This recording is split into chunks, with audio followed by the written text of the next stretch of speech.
김용민의 석간 브리핑. 애청자 여러분 안녕하십니까. 2015년 10월 5일 월요일입니다. 김용민 브리핑 매일 저녁 6시 때에 업로드되는 석간 브리핑으로 함께 하시겠습니다. 먼저 이 시각 간추린 뉴스부터 살펴드립니다. 김무성 새누리당 대표가 전략공천은 수용할 수 없지만 당원 당규에 있는 우선 추천 제도는 실시할 수 있다라면서 사실상 친박근혜계가 강력하게 요구해온 전략공천을 수용했다는 소식, 조간 브리핑에서 중앙일보를 인용해 전해드렸죠. 전략공천 제도와 우선 추천 제도 별로 다르지 않습니다. 게다가 친박계는 황진화 사무총장, 이 사람 김무성계거든요. 이 황진화 사무총장을 위원장으로 삼으려 했던 김무성 대표의 공천 룰 특별위원회 구성안에 제동을 걸면서 김무성 대표의 뜻을 꺾었습니다. 김 대표 정말 꼴이 말이 아니네요. 문재인 새정치민주연합 대표는 박근혜 대통령에 대해서 대통령은 당적을 정리하고 공천과 선거제도 논의에서 손을 떼기 바란다 라면서 새누리당 탈당을 촉구했습니다. 지금 우리 경제는 사상 최악의 위기를 맞고 있고 민생은 폭발 직전이다. 국민들은 삶의 희망을 잃고 있다. 그런데도 대통령과 집권여당 내부의 거듭되는 권력 싸움이 나라의 앞날을 더 암담하게 만든다면서 당적 정리를 압박했습니다. 포스코 비리 의혹을 수사하고 있는 검찰이 협력사 특혜 의혹에 연루된 이상득 전 새누리당 의원을 오늘 소환해서 피의자 신분으로 조사하고 있습니다. 오늘 아침 10시 25분쯤 서울중앙지검 청사에 도착한 이상득 전 의원은 취재진으로부터 포스코의 협력사 특혜 의혹에 관한 질문을 받으니까 내가 왜 여기 와야 하는지 이유를 모르고 왔다. 물어보는 말에 대답을 할 수가 없다. 이렇게 말했습니다. 들어보시겠습니다. 왜 내가 여기 와야 하는지 이유를 명확히 저도 모르고 왔습니다.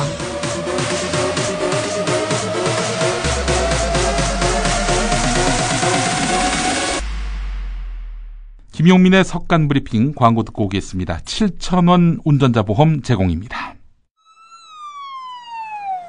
아우, 저 사고 큰데 사람이 많이 다쳤겠어요. 아니, 저 차량은 뭐가 그리 급하다고 과속 운전에 끼어들기까지 하나?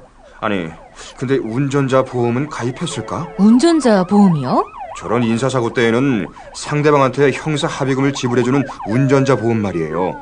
변호사 비용도 주고 벌금도 보장해주는 운전자 보험. 아, 자동차 보험에서 보장해주지 않는 대인 합의금을 보장해주는 보험 말이에요? 그거 굉장히 비싸지 않나요? 아니에요. 난 7,000원 운전자 보험 카페에서 가입했는걸요. 뭐라고요? 7,000원 운전자 보험 카페?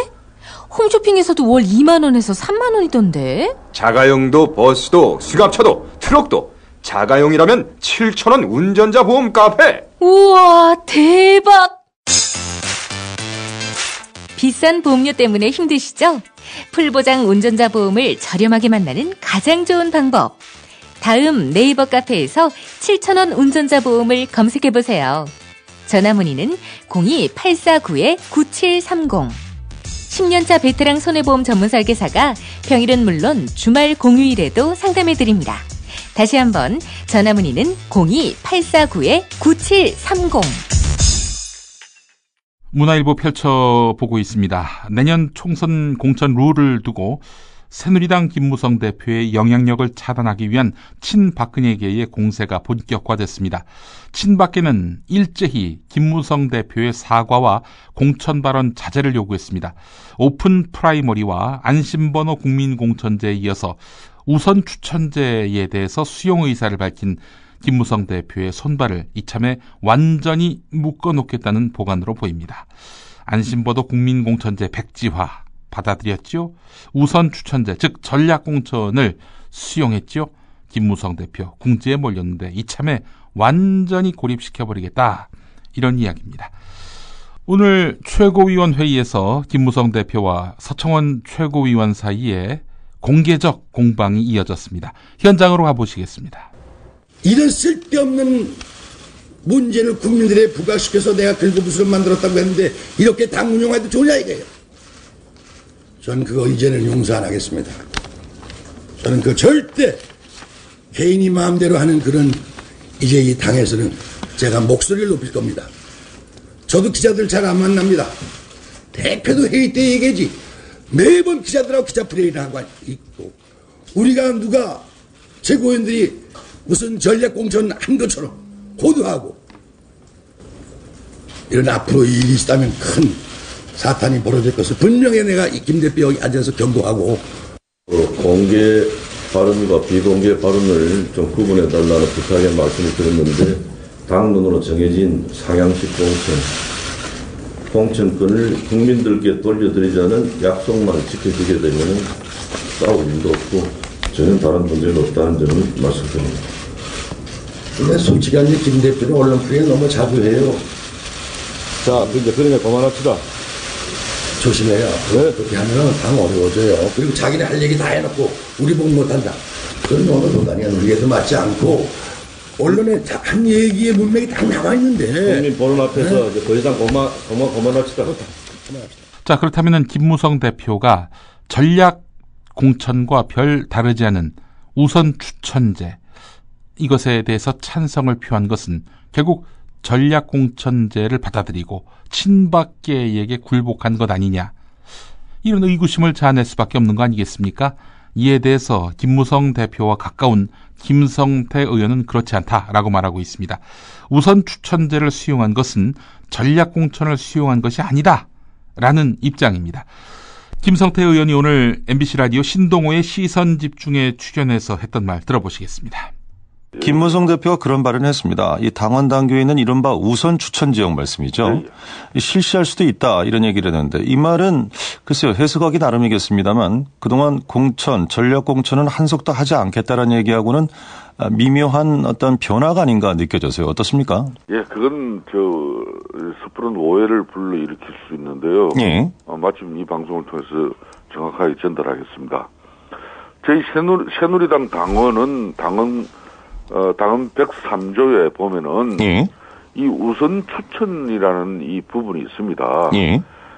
작년 그러니까 2월달 전국위원회에서 새누리당 당헌 당규가 개정이 됐어요. 그때 전략 공천은 이제 빠진 겁니다. 예. 어떤 경우도 전략 공천을 하지 않는다. 그래 우리 새누리당 당헌 당규 보면 이제 전략 공천을 완전히 드러내놨어요.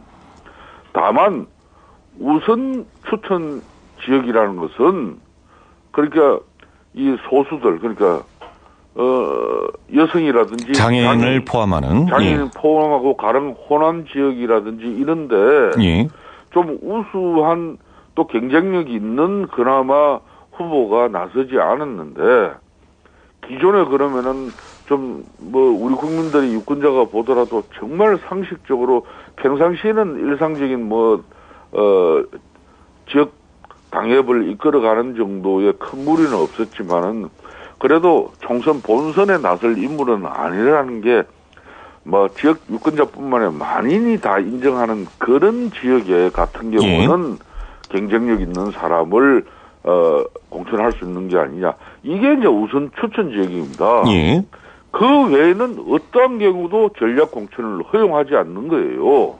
그러니까 김무성 당대표 입장에서도 민주정당을 수호해야 될 그런 책무와 책임을 가진 사람이 예. 지금 현재 당헌 당규에 되어 있는 우선 추천 지역마저도 그거는 이제 나하고 관계없는 거다. 이거는 절대 아니죠. 예, 이 103조 관련해서 말씀이죠. 예. 우리 당헌 당규상에 두고 있는 우선 추천 지역은 그거는 존중한다는 겁니다. 예, 글쎄요. 이거 해석하기 나름이겠습니다만 이게 이제 103조와 관련해서는 과거에 이것이 전략 지역이라는 명칭이었는데 이게 지금 우선 추천 지역이라는 명칭으로 바뀐 것 아니겠습니까? 그래서 우선 추천 예. 지역에 적용 내용을 명확하게 이제 열거를 해놨어요. 예. 여성, 장애인, 그리고 쉽게 말하면 조금 전에 한 이야기, 경쟁력 없는 그런 현격하게 예. 그런 지역에 대해서 딱 전에는 전략 공천 지역에서 구체적인 내용을 열거하지 않았습니다만은 예. 이제는 우선 추천 전략 공천 지역 없애면서 우선 추천 지역은 딱 그 세 가지 내용 외에 알겠습니다. 하지만 정치권에서는 특히 친박계에서는 김무성 대표가 백기를 든 것이다 이렇게 보고 있습니다. 전략 공천 요구를 사실상 수용한 거 아니냐. 그래서 이렇게 보고 있습니다. 자, 이 친박은 더 나가서 대구, 경북, 강남, 그러니까 이곳은 전략공천을 할 필요가 없는 곳 아닙니까? 새누리당이 깃발만 꽂으면 당선될 수 있는 곳 아니에요. 여기에 뭐 야당의 강력한 후보가 나올 수 있으니 여당에서 경쟁력 있는 후보를 내놓자라는 말이 통하지 않는 지역입니다. 대구, 경북과 강남. 이 지역의 공천권은 그렇다면은 김무성 대표가 이야기하는 대로 오픈 프라이머리 혹은 뭐 안심 공천제로 가는 것이냐. 친박은 깃발을 꽂으면 당선될 만한 곳에 웬만하면 친박 후보를 내려 하지 않겠어요? 새누리당 공천만 받으면 사실상 당선이 확정되는 지역이니까요. 그래서 이 지역도 먹으려 하고 있습니다. 그래서 김무성 대표 측을 압박하고 있습니다. 여기도 전략 공천할 수 있다. 이런 입장인 것입니다. 전략 공천하면 누구를 갖다 앉히려 하겠습니까? 친박이요. 친박을 앉히려 하지 않겠어요? 오늘 친박 핵심인 홍문종 새누리당 의원이 YTN 라디오 신율의 출발 새 아침과의 인터뷰에서 대구 경북도 전략 공천을 할 수 있다. 이런 식의 발언을 했습니다. 들어보시겠습니다. 대구 경북 지역 같은 경우에는 우선 추천 지역이 안 되는 것이 당연하겠네요. 그죠? 만약 우선 공천 지역이 된다 안 된다 뭐 이렇게 얘기할 지금 상황은 아니고요. 네. 우선 공천 지역은 어디든지 될 수가 있고요. 또 어디든지 안 될 수가 있는 거죠.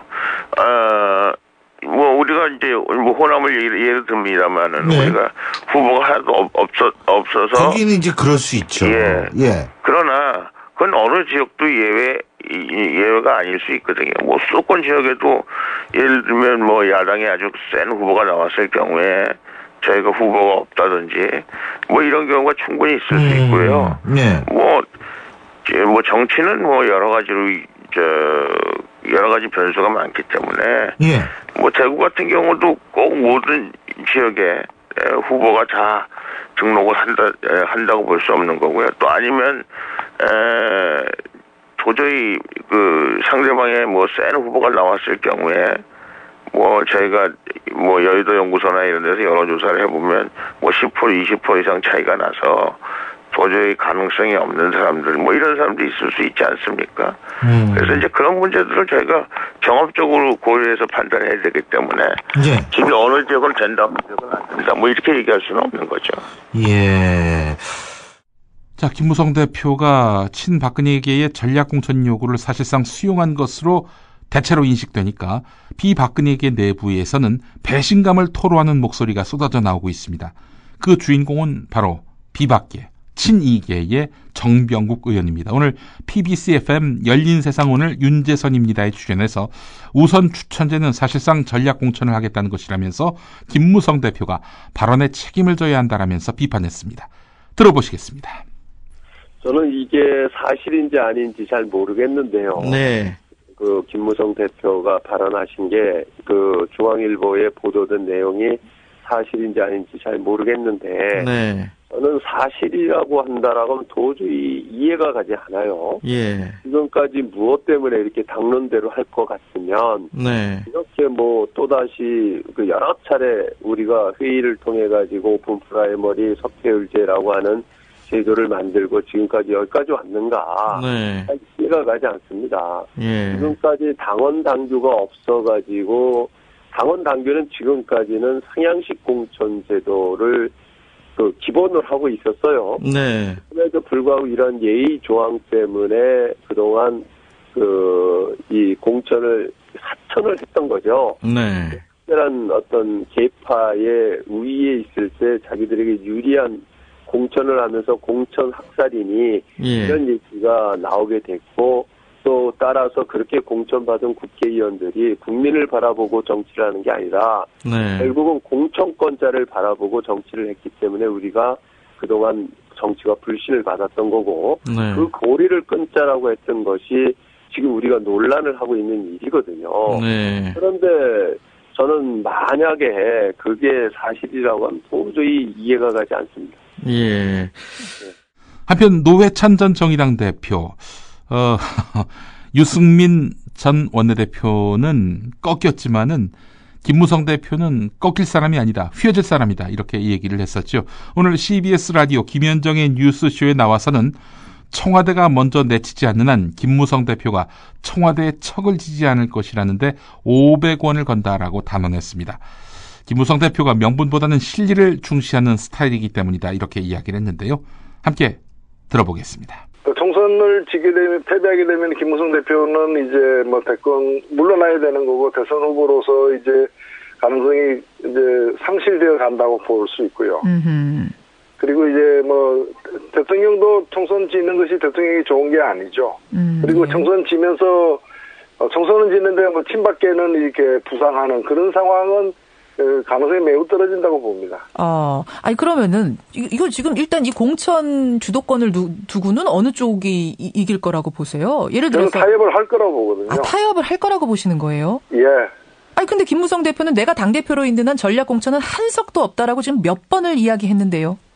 예, 그럼 전략 공천 안 하고 전술 공천하면 되죠. 전술 공천 그건 또 무슨 수수께끼 같은 말씀이세요? 예. 전략 공천이라는 용어는 안 쓰지만 예. 또 다른 방식의 공천. 예를 들면 현재 당헌에 나와 있는 우선 추천 지역이라거나 그런 조항을 이용해 가지고 사실상 전략 공천을 다른 이름으로 할 수 있거든요. 그리고 저는 반드시 하게 된다고 봅니다. 그러니까 전략 공천이란 말은 안 쓰지만 그 용어를 다른 용어로 바꿔서 결국은 사실상의 전략 공천을 하는 방식으로 타협할 것이다. 그렇죠. 지금 당헌에 보면은, 새누리당 당헌에 보면은, 이제, 불리한 지역. 예. 공천 신청자들의 경쟁력이 현저히 떨어지는 지역은, 당에서 이렇게 공천기구에서 공천을 할 수 있게 돼 있거든요. 예. 이런 것이 이렇게 사실은 전략 공천이고, 이건 또 당으로서는 필요한 부분이기도 하거든요. 이걸 도입하는, 이 조항을 살려서, 활성화시켜서 도입하는 방식으로 해서, 타협할 가능성이 매우 높다. 근데 유승민 전 원내대표는 청와대에 끝까지 맞서다가 원내대표 자리에서 내려왔거든요. 김무성 대표는 그렇게까지 할 가능성은 없다고 보시는 거예요? 저는 뭐 그렇지 않다고 보고요. 뭐 제가 다른 분을 평가하기는 어렵습니다만은 명분보다는 이제 뭐 실리를 더 중시하는 스타일도 있고요. 그리고 이번에도 결국에 맞서서 얻을 게 뭐겠느냐라는 거죠.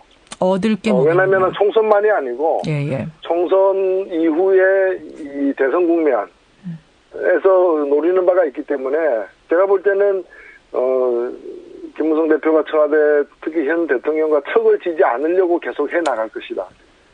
김무성 대표는 지금 이 공천보다도 그 다음 상황, 총선보다도 그 다음 상황, 대선을 바라보고 있는 사람이기 때문에 청와대와 결정적으로 척지기는 어려울 거다 이 말씀이시군요. 네. 내일을 사는 정치인이기 때문에 어찌 보면 미래를 보는 이 예측은 확신도 얼마나 됩니까? 우리 이것도 해야 되잖아요. 글쎄요. 뭐 한 51%죠. 저는 청와대가 먼저 내치지 않는 한 김무성 대표가 이 청와대 척을 지지 않을 것이라는데 500원을 겁니다. 500원밖에 안 것입니까? 박영선 새정치민주연합 의원이 문재인 대표에게 총선을 이끌 지도부 선출을 위한 통합전당대회 소집을 압박했습니다. 통합전당대회. 말하자면 새정치민주연합뿐만 아니라 당을 떠난 사람들, 이 사람들까지 다 합한 통합전당대회를 열자는 얘기지요. 오늘 CBS 라디오 김현정의 뉴스쇼와의 인터뷰에서 최근 조정식, 민병두, 정성호 의원과 김부겸, 김영춘, 정장선 전 의원 그리고 송영길 전 인천시장과 함께 통합행동이란 모임을 결성한 것과 관련해서 통합의 필요성을 강조하면서 그런 판을 만들기 위해서는 통합전당대회가 필요하지 않나 생각한다라고 말했습니다. 어떤 취지인지 들어보겠습니다. 특별히 지금 그런 어떤 빅텐트론과 관련해서 모임 안에서 구체적인 논의가 있었던 것은 아닙니다. 그냥 한 번 정도 이런 안도 있고 저런 안도 있고 하는 어떤 그런 어젠다 세팅의 지금 과정에 있습니다. 그런데 저의 생각으로는 그런 빅텐트론이 궁극적으로는 필요하지 않겠나. 왜냐하면 우리나라의 2004년도, 2008년도, 2012년도 세 번의 총선을 돌이켜 보면은요, 여던 야던 간의 전당대회 혹은 비대위 체제를 통해서 전열 정비가 있었습니다. 민주당 그러니까 새정치민주연합의 입장에서 보면 2004년도 1월달 또 2008년도 1월달 2012년 1월달에 다 전당대회 내지는 비대위 체제가 있었는데요. 그렇죠. 2004년도에는 정동영 의장, 2008년도는 손학규 전 대표, 그리고 2012년이 한명숙 총리이지 않았습니까? 한나라당 그리고 새누리당도 마찬가지입니다.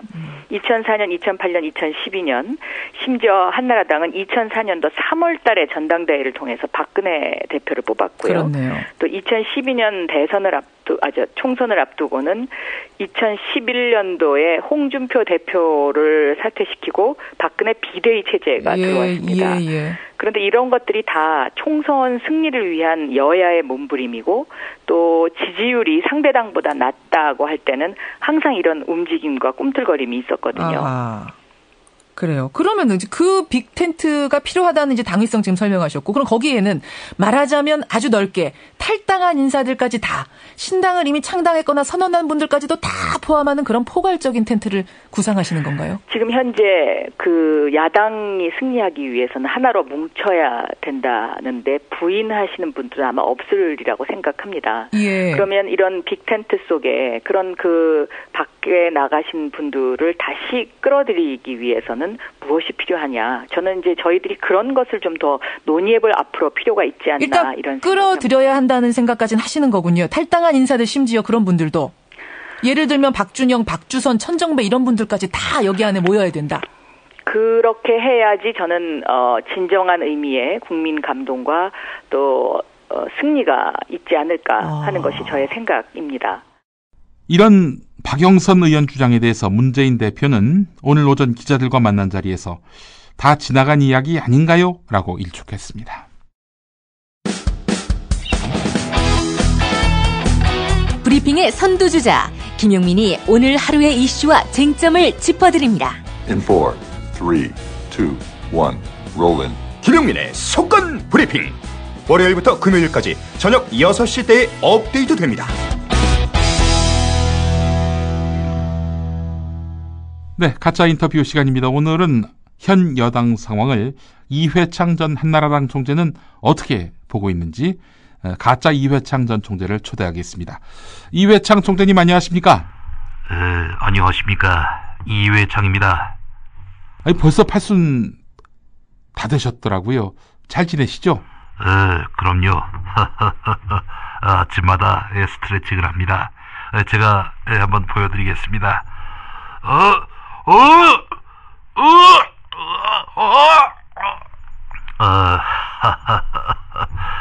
보셨죠? 총재님, 실례지만 이거 라디오 방송입니다. 라디오입니까? 아니 그럼 라디오라고 시작할 때 말을 했어야지. 아까 허리가 나갔잖아. 이 무능하고 부패한 진행자야. 아니, 목소리가 너무 쌩쌩하셔서. 예. 건강관리는 그 스트레칭만 하십니까? 아니지요. 뱃속에서 창자를 꺼내서 창자로 줄넘기를 하고 있습니다. 예? 창자로요? 농담입니다. 제가 창 아니겠습니까? 창. 대쪽 같은 창.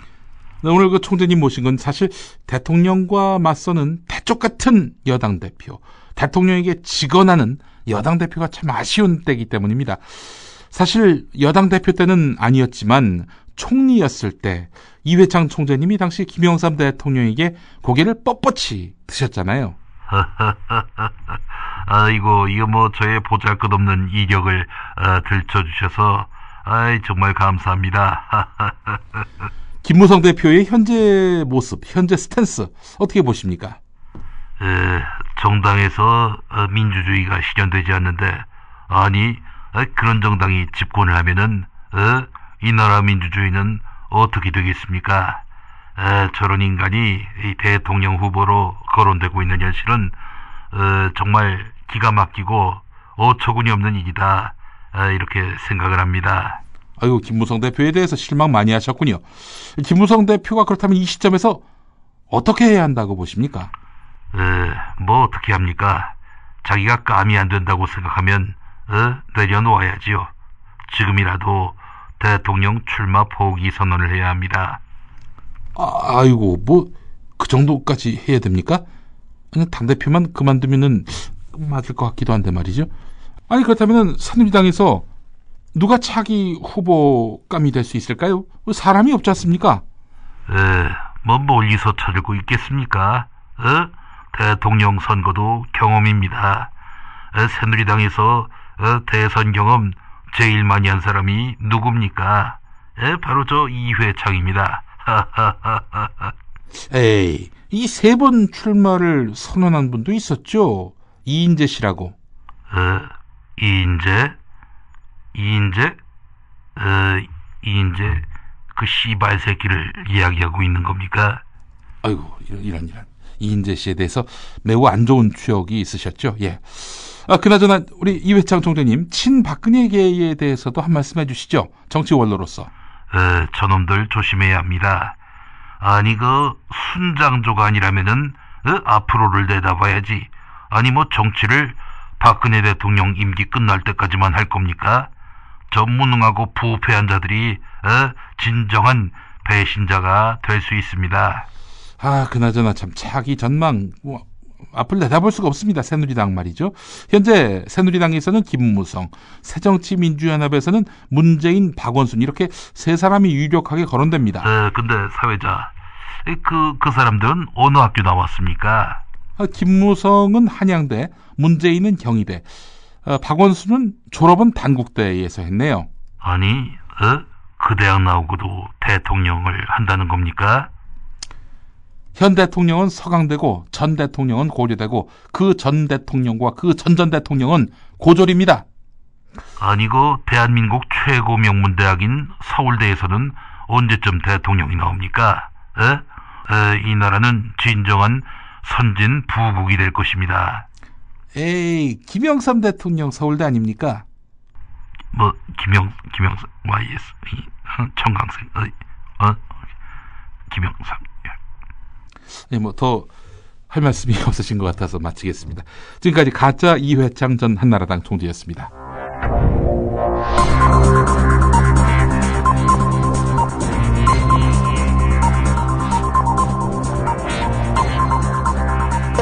공화국 논평. 국민난심공천제인지 등심공천제인지로 국민을 혼란시킨 김무성이가 뭔가 하는 작자의 코를 납작하게 하신 대통령 박근혜 동지께서는 조성된 애국인사 고영조 방송문화진흥회 이사장에 대한 문재인의 공격에 대해 실질적이며 강도 높은 국가적 중대 조치를 취하실 계획을 표명하시고 친박근혜계 의원들에게 구체적인 문재인에 대한 공격 방침을 제시하시었다. 경애하는 박근혜 동지의 단호한 결심은 과거 용공조작 사건을 실제 간첩 사건으로 만들었던 인권 탄압과 민주주의 압살의 역사를 감추기 위한 가장 효과적인 결단이다. 고영주 이사장은 홍시 맛이 나서 홍시라 생각한 것이오. 이것은 공산주의자이옵니다. 취조 당시 제가 고놈을 씹을 때 공산주의 맛이 났는데 어찌 공산주의라고 생각했느냐 하시면 그냥 공산주의자 맛이 나서 공산주의자라고 생각한 것인데 라고 생각했을 뿐인데 이를 두고 문재인인가 뭔가 하는 온통 문재인 작자가 고영주 이사장이 용공조작을 했고 이런 고영주 이사장을 방송문화진흥회 이사장으로 임명한 박근혜 동지를 괴롭히고 있는데 체질적인 거부감과 적의를 노골적으로 드러낸 추호도 용납할 수 없는 포화무도한 도발 행위다. 친박근혜에게는 문재인이 박근혜 동지의 인사권을 참을 수 없이 모독하고 우롱하는 대가가 얼마나 심각한 것인가를 알게 해줘야 할 것이다. 친박들은 문재인을 집중 공격해서 멸치 7g을 하사하신 자애로우신 어버이 박 대통령의 반국 열사를 중용하고자 하는 인사철학에 도전하는 자들의 말로가 매우 비참하다는 것을 만천하에 알려야 할 것이다. 그래서 박 동지가 어떤 무서운 힘을 떨치며 51.6%로 문재인을 압도했듯 51.6%만으로 100% 극우 세력의 정권을 만들기 위한 위대한 역사를 창출하는가를 똑똑히 보게 될 것이다. 내일도 전국이 맑겠습니다. 울릉도와 독도도 맑고 쾌청한 날씨가 예상됩니다.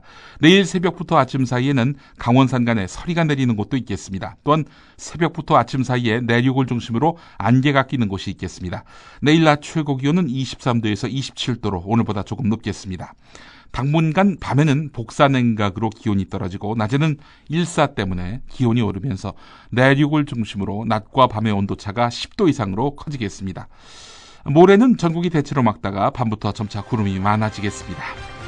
내일 아침 7시 때 조간 브리핑에서 다시 인사드리겠습니다. 고맙습니다.